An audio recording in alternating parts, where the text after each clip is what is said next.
আমাদের সবার সঙ্গেই কখনো না কখনো এরকম ঘটেছে। তুমি ধরে নাও কোথাও ঘুরতে গেছো, আর হঠাৎ করে একটা অজানা লোক তোমাকে এসে বলছে, হ্যাঁ তুই কি অমুকের ছেলে নাকি, তুই তপনের ছেলে নাকি, তুই কি রবির ছেলে নাকি, হ্যাঁ। আর তুমি হঠাৎ করে তার দিকে তাকাচ্ছ আর বলছো, হ্যাঁ কিন্তু আপনি কি করে জানেন।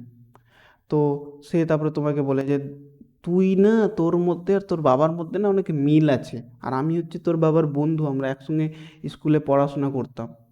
আর তুমি কি কখনো ভেবেছো যে মানুষ কেন মানুষেরই সন্তানের জন্ম দেয়, অথবা কুকুর কেন কুকুর ছানায় জন্ম দেয়, অথবা বিড়াল কেন বিড়াল ছানায় জন্ম দেয়, অথবা হাতি কেন হাতিরই বাচ্চা জন্মায়, ঘোড়ার বাচ্চা জন্মায় না। এর পিছনে প্রধান কারণ হচ্ছে গিয়ে ডিএনএ, অর্থাৎ হচ্ছে কি ডিঅক্সিরাইবো নিউক্লিক অ্যাসিড। ডিএনএটাকে তুমি একটা বইয়ের মতো ভাবতে পারো, ঠিক আছে, যার মধ্যে একটা জীব তৈরি এবং পরিচালনার সমস্ত তথ্য এর মধ্যে লেখা থাকে, ঠিক আছে। এই ডিএনএটার মাধ্যমেই একটা জীবের যে শারীরিক গঠন, তার শরীর কতটা বড় হবে, ঠিক আছে, তার বিভিন্ন যে অঙ্গ প্রত্যঙ্গ আছে, কী কাজ করবে সেগুলো নির্ধারিত হয়, ঠিক আছে। আর ডিএনএটা অনেকগুলো ছোট ছোট অংশ দিয়ে তৈরি, ঠিক আছে, যেগুলোকে আমরা জিন বলি, ঠিক আছে। এই প্রত্যেকটা জিনের, ডিএনএর মধ্যে যে জিনগুলো আছে প্রত্যেকটা জিনের আলাদা আলাদা কাজ আছে। কোনো জিনের কাজ হচ্ছে তোমার শরীরের গঠন ওটা মানে নির্ধারণ করা, কেউ তোমার চোখের রং নির্ধারণ করে, কেউ তোমার চোখের রং, কেউ কতটা তুমি উচ্চ হওয়া সেটা নির্ধারণ করে, বিভিন্ন মানে যে জিন আছে, তারা বিভিন্ন ধরনের প্রোটিন, যেটা জরুরি প্রোটিন, ওগুলো তৈরি করতে সাহায্য করে, আরও অনেক কাজ, ঠিক আছে। তো ডিএনএটা যদি অনেক বড় একটা বই হয়, যেটার মধ্যে একটা জীব তৈরির সমস্ত তথ্য জমা আছে, তাহলে সেই বইয়ের প্রত্যেকটা পৃষ্ঠাকে আমরা জিন বলতে পারি, ঠিক আছে। যেখানে এক একটা নির্দিষ্ট মানে কাজ অথবা অঙ্গ প্রত্যঙ্গ ওর মানে প্রকৃতি কিভাবে তৈরি হবে, কতটা লম্বা চওড়া কি রং হবে, সেটা মানে ওখানে লেখা থাকে, ঠিক আছে। তো এই যে ডিএনএটা আছে, এই ডিএনএটা যে শুধু কোনো তথ্য জমা রাখে তার মধ্যে সেটা নয়, সে তার সঙ্গে সঙ্গে এক প্রজন্ম থেকে অন্য প্রজন্মে সেই তথ্যটাকে কি করে বহন করে।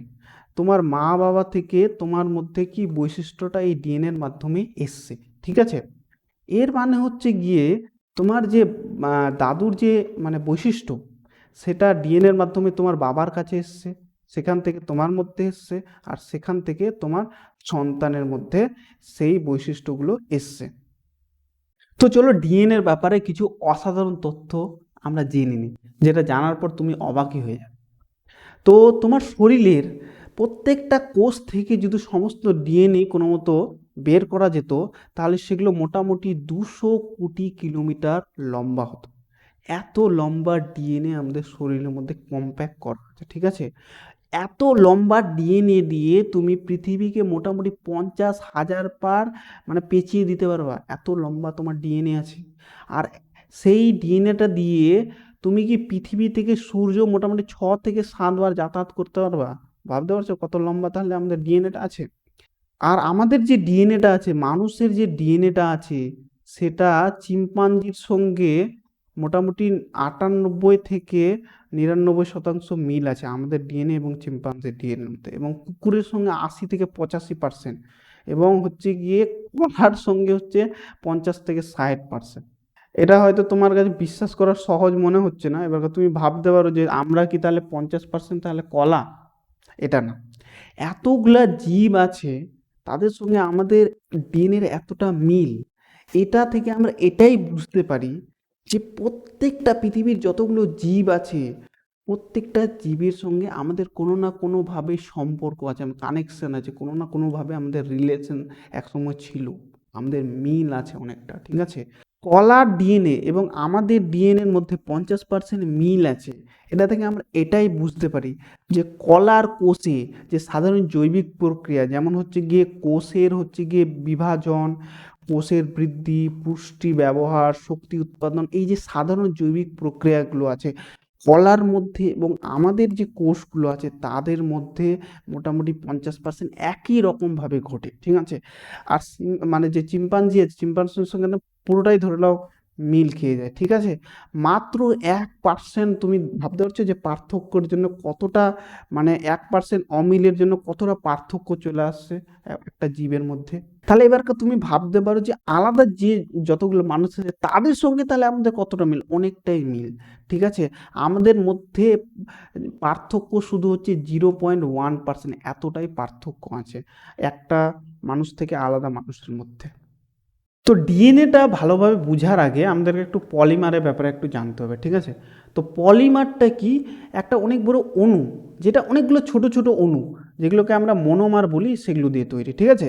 এটাকে একটা মালার মতো ভাবতে হবে, ঠিক আছে। একটা মালা যেমনি অনেকগুলো ছোট ছোট ছোট গোল গোল অংশ দিয়ে তৈরি, ঠিক আছে। তাহলে পুরো মালাটাকে আমি বলবো গিয়ে পলিমার, এবং তার যে ছোট ছোট অংশগুলো আছে সেগুলোকে আমরা মনোমার বলতে পারি, ঠিক আছে। তো পলিমারকে অনেকগুলো ছোট ছোট মনোমার দিয়ে তৈরি হয়, ঠিক আছে। এইবার পলিমারটা দু রকমের, একটা প্রাকৃতিক এবং একটা কৃত্রিম, ঠিক আছে। তো ডিএনএটাও আমাদের এক ধরনের পলিমার, যেটা প্রাকৃতিক পলিমার, ঠিক আছে। আর কৃত্রিম পলিমারের মধ্যে পড়ছে প্লাস্টিক, লাইলন, পলিথিন, ঠিক আছে।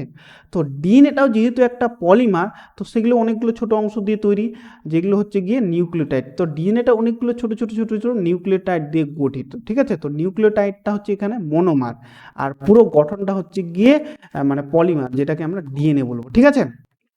এখানে দেখতে পাচ্ছ। এইবার আমরা ডিএনএটার গঠনটা ভালোভাবে দেখে নেব, ঠিক আছে। ওর আগে আমরা একটু সংজ্ঞাটা দেখে নিই, ডিএনএটা কাকে বলে, ডিএনএ কাকে বলে, ঠিক আছে। জীবদেহের প্রতিটা কোষে উপস্থিত যে দ্বিসূত্রী নিউক্লিক অ্যাসিড অণু, তো ডিএনএটা একটা নিউক্লিক অ্যাসিড, এক ধরনের নিউক্লিক অ্যাসিড, দ্বিসূত্রী কেন, এটা দুটা ডান্ডি থাকে, দেখো দুটা ডান্ডার মতো অংশ আছে, পেঁচানো পেঁচানো আছে, বুঝলা, পেঁচিয়ে এরকম হয়ে যায়। তো এটা হচ্ছে গিয়ে দ্বিসূত্রী নিউক্লিক অ্যাসিড, যেটা জীবের কি করে বংশগত তথ্য সংরক্ষণ এবং বহন করে, এটা কি আমরা ডিএনএ বলি। এটাকে ডবল হিলিক্স এই জন্যই বলা হয়, কারণ এটা কি পেঁচানো সিঁড়ির মতো দেখতে, ওই জন্য এটাকে ডবল হিলিক্স বলা হয়, ঠিক আছে। তো ডিএনএটা যে আছে মোটামুটি এর তিনটা অংশ আছে, একটা 5 কার্বন যুক্ত শর্করা, যেটাকে অক্সিরাইবোজ শর্করা বলবো, আর হচ্ছে ফসফেট গ্রুপ এবং নাইট্রোজেন বেস। নাইট্রোজেন বেসটা দু রকমের, পিউরিন আর পিরিমিডিন, ঠিক আছে। পিউরিনের মধ্যে অ্যাডিনিন, গুয়ানিন আছে, আর পিরিমিডিনের মধ্যে থাইমিন এবং সাইটোসিন আছে, ঠিক আছে। তো দেখো তোমাদের বোঝার জন্য আমি এখানে জিনিসগুলো বিভিন্ন রং দিয়ে এঁকেছি, ঠিক আছে। তো ডিএনএটা কিভাবে গঠিত হয় চলো আমরা এখানে দেখি, ঠিক আছে। তো প্রথমে একটা 5 কার্বন যুক্ত শর্করা থাকছে, ঠিক আছে। তার সঙ্গে একটা ফসফেট গ্রুপ কি হচ্ছে, যুক্ত হচ্ছে, ঠিক আছে।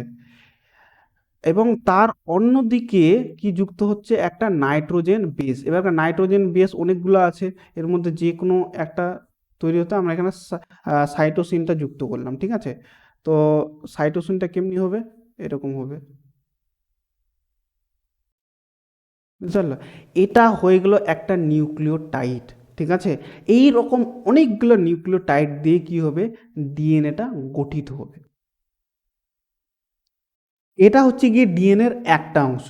এর পরের অংশটা যে নাইট্রোজেন বেস আছে সেগুলো দিয়ে পরবর্তী অংশের সঙ্গে যুক্ত হবে, ঠিক আছে। এখানের মধ্যে একটা জিনিস লক্ষ্য করবো, একটু নাইট্রোজেন বেসের দিকে লক্ষ্য করো, যে অ্যাডোনিন যে আছে সেটা সব সময় থাইমিনের সঙ্গে যুক্ত হবে, ঠিক আছে। মানে এখানে অ্যাডোনিন থাকবে একটা, ঠিক আছে। আর গুয়ানিন যেটা আছে ওটা সবসময় সাইটোসিনের সঙ্গেই যুক্ত হবে, এইভাবে পুরো যে সিঁড়িটা সেটা তৈরি হবে। তো তোমরা এখানে দেখতেই পাচ্ছ যে সাইটোসিনটা কি কার সঙ্গে যুক্ত হয়েছে, গুয়ানিনের সঙ্গে যুক্ত হয়েছে। এবং এখানে অ্যাডোনিন যেটা আছে, অ্যাডোনিন যে কার সঙ্গে যুক্ত হয়েছে, থাইমিনের সঙ্গে, এবং থাইমিনটা ঠিক আছে অ্যাডোনিনের সঙ্গে যুক্ত হয়েছে। এইরকম এদের কম্বিনেশনটা থাকবে, বুঝলা, যে অ্যাডোনিন সব সময় ঠিক আছে থাইমিনের সঙ্গেই যুক্ত হবে, এবং গুয়ানিনটা সব সময় সাইটোসিনের সঙ্গেই যুক্ত হবে। এই রকম হতে হতে যুক্ত হতে হতে হতে পুরো একটা ডিএনএ স্ট্রাকচার তৈরি হবে, ঠিক আছে। তো চলো ডিএনএর কয়েকটা আমরা প্রধান কাজ আমরা দেখে নিই, ঠিক আছে। তো ডিএনএ কি, জীবদেহের বংশগত তথ্যগুলোকে সংরক্ষণ করে, তার সঙ্গে কি করে বাবা মার যে মানে বৈশিষ্ট্য আছে সেগুলো ডিএনএর মাধ্যমে সন্তানের মধ্যে কি হয়, স্থানান্তরিত হয়, ঠিক আছে। আর ডিএনএ কি করে কোষের মধ্যে মানে প্রোটিন তৈরি এবং সেটা কিভাবে তৈরি তৈরি হবে সেটা নির্দেশনা দেয়, ঠিক আছে। ডিএনএর পর আমরা দেখব আরএনএ। আরএনএ হচ্ছে গিয়ে রাইবো নিউক্লিক অ্যাসিড। আরএনএটাও এক ধরনের নিউক্লিক অ্যাসিড। তো ডিএনএটা ছিল আমাদের মানে দ্বিতন্ত্রী, এবং কিন্তু এখানে আরএনএটা হচ্ছে একতন্ত্রী নিউক্লিক অ্যাসিড। ঠিক আছে, তো ডিএনএটার সংজ্ঞাটা যদি দেখি, জীব কোষে উপস্থিত যে একতন্ত্রী নিউক্লিক অ্যাসিড ডিএনএ থেকে বংশগত তথ্য রাইবোজোমে বহন করে এবং প্রোটিন তৈরিতে সহায়তা করে। মানে ডিএনএটা নির্দেশনা দিবে একে, মানে যাকে বলে আরএনএকে, এবং আরএনএর সেই নির্দেশনা রাইবোজোমে পৌঁছাবে এবং সেখান থেকে প্রোটিন তৈরি হবে, জরুরি প্রোটিন তৈরি হবে। ঠিক আছে, আরএনএটাও ডিএনএর মতনই 5 কার্বন যুক্ত শর্করা। ডিএনএর যেটা শর্করা ছিল সেটাকে আমরা ডিঅক্সিরাইবোজ বলছিলাম, এটা হচ্ছে গিয়ে রাইবোজ শর্করা। ঠিক আছে, ফসফেট গ্রুপ এবং নাইট্রোজেন বেস দিয়ে তৈরি। ঠিক আছে, এখানেও ওই রকম পিউরিন আর পিরিমোডিন মানে আছে, নাইট্রোজেন বেস, অ্যাডিনিন গুয়ানিন আছে। কিন্তু এখানে একটা পার্থক্য দেখবে, এখানে ইউরাসিল আছে, থাইমিনের পরিবর্তে ইউরাসিল আছে, আর সাইটোসিন আছে। ঠিক আছে, এখানে তো বন্ড বানাবার এদের কানেকশনের কোনো ব্যাপার নেই, কারণ এটা একতন্ত্রী আছে। ঠিক আছে, তো চলো এবার আরএনএ গঠনটা একবার আমরা দেখে নিই। তো এখানে আরএনএর গঠনটা তোমরা দেখতেই পাচ্ছ, ফসফেট গ্রুপ আছে শর্করার সঙ্গে যুক্ত, এবার এখানে নাইট্রোজেন বেসটি লাগানো আছে, এটা একতন্ত্রী। ঠিক আছে, একটা এর ব্রাঞ্চ আছে। ঠিক আছে, এটাই হচ্ছে গিয়ে আরএনএ। ঠিক আছে, এইবার আরএনএটার কাজ এবং গঠন অনুসারে আরএনএটাকে 3টা ভাগে ভাগ করা যায়। ঠিক আছে, এমআরএনএ মানে মেসেঞ্জার আরএনএ, হ্যাঁ, আরআরএনএ রাইবোজোমাল আরএনএ, এবং টিআরএনএ ট্রান্সফার আরএনএ। ঠিক আছে, এদের বিভিন্ন কাজ অনুসারে এখানে ভাগ করা আছে। এর কি হবে, এমআরএনএর কাজ হবে ডিএনএ থেকে বংশগত তথ্য রাইবোজোমে পৌঁছাবে এবং এটি প্রোটিন তৈরির জন্য নির্দেশনা বহন করবে। ঠিক আছে, আর এবার কাজ হচ্ছে গিয়ে রাইবোজোমাল আরএনএ কাজ হচ্ছে কি প্রোটিন সংশ্লেষের স্থান তৈরি করা এবং প্রক্রিয়াটিতে সহায়তা করা। ট্রান্সফার আরএনএর কি কাজ হবে, নির্দিষ্ট অ্যামাইনো অ্যাসিড রাইবোজোমে নিয়ে এসে এবং সঠিক ক্রমে প্রোটিন, মানে পরপর যাতে প্রোটিনগুলো তৈরি হয় সঠিক ক্রমে, সেটাতে সহায়তা করবে। এক কথায় আমরা বলতে পারি যে ডিএনএ থেকে কি করবে, বংশগত তথ্য রাইবোজোমে পৌঁছে দেয় এবং সেই তথ্য অনুসারে কি হয়, প্রোটিন কি হয় তৈরিতে সাহায্য করে। ঠিক আছে, এটাই হচ্ছে গিয়ে আরএনএর প্রধান কাজ।